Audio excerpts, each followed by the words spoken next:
So the Disney Channel games have been in large talks these past couple years, especially when this viral clip of Nick Jonas was comparing the Disney Channel games to Love Island on and I just thought that was very much interesting, to say the least. What makes this even more funny is the fact that not only were the general public confused by this, but other Disney stars who participated in the Disney Channel games were equally as confused. But I do think we should give him a little bit of grace because, after all, he is Nick Jonas from the Jonas Brothers. And he has been in a couple of love triangles at the time. But that just goes to show you how Disney Channel games was such an essential part of the Disney Channel back then, especially when you consider the fact that it only aired 3 seasons. Now, I have fond memories of this event, and I thought it would be a little bit of fun to go down the memory lane that is the Disney Channel games. So come along for those who remember and those who want to be educated on the Disney Channel games. If you grew up watching Disney Channel, especially during the Golden Age, which I consider the 2000s, then you remember Disney's 365, the news segment that aired during commercial breaks, giving us exclusive scoops on all things Disney, whether that be celebrity interviews or premieres or set tours and much more. You know, it always has that iconic slogan that I always love hearing. With all the infos on all things Disney, 365 days a year. You know, it was the go-to source for Disney fans, and it played a huge hype on the things that they were promoting. And one of the things that I remember distinctively is the Disney Channel games that they would promote.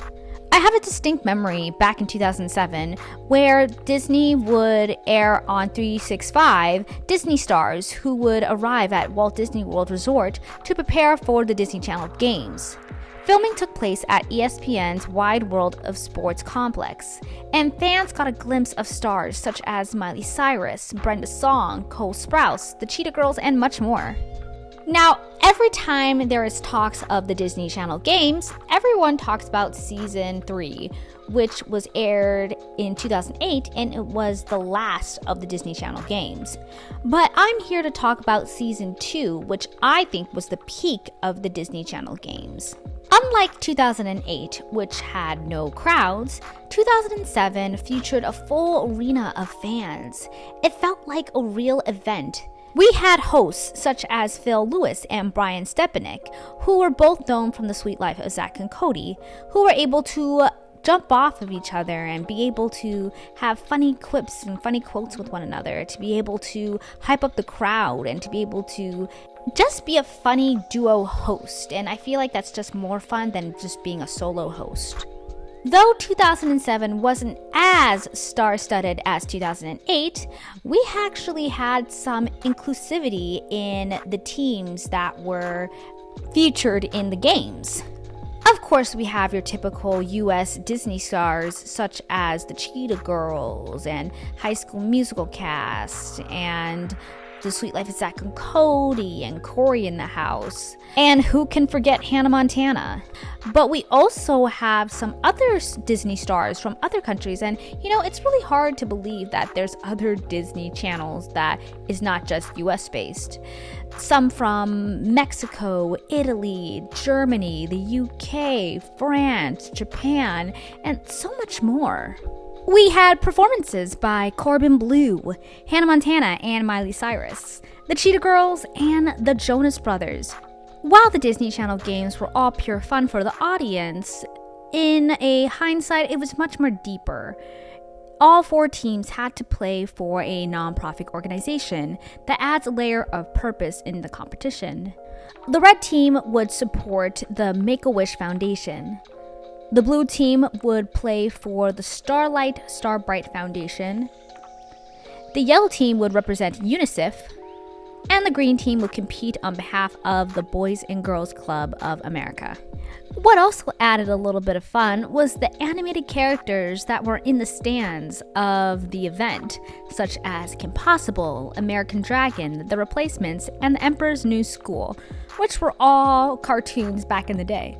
There were a total of 8 games: Extreme Rock, Paper, Scissors, outrageous obstacle course, dance dunk off, egg stream egg toss, dunk tank, hamster ball bowling, super soccer, and Simon Says. There was even fan participation. DisneyChannel.com was a site where fans would get to vote their favorite teams.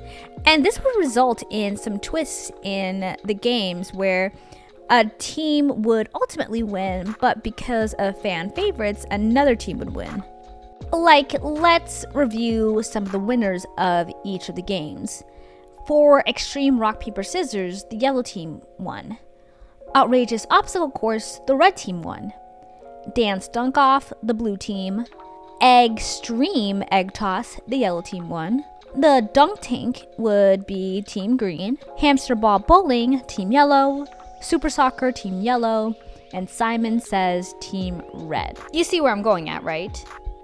Well, because of the fan voting, which fans could do on DisneyChannel.com, it ultimately went to the green team. And I have my sneaky suspicion that it is because of this one Disney star that's placed there, but I'm not gonna name names. Even though the green team won, all teams were able to donate to their respective charities, $25,000 each. You would think that Disney stars were able to have a good time considering they were the celebs for kids. They were able to stay at the luxurious Disney's Animal Kingdom Lodge and were able to have free access to the Disney parks. But that's not always the case. Many stars express different opinions on the Disney Channel games, all very different from Nick Jonas's experience. Emily Osmond from Hannah Montana has said, "I put that so far back in the chamber of my mind. I tried so hard to forget about the Disney Channel games. I don't know why it's coming back. I have a bone to pick with Nick Jonas. Like, please, we're trying to forget it.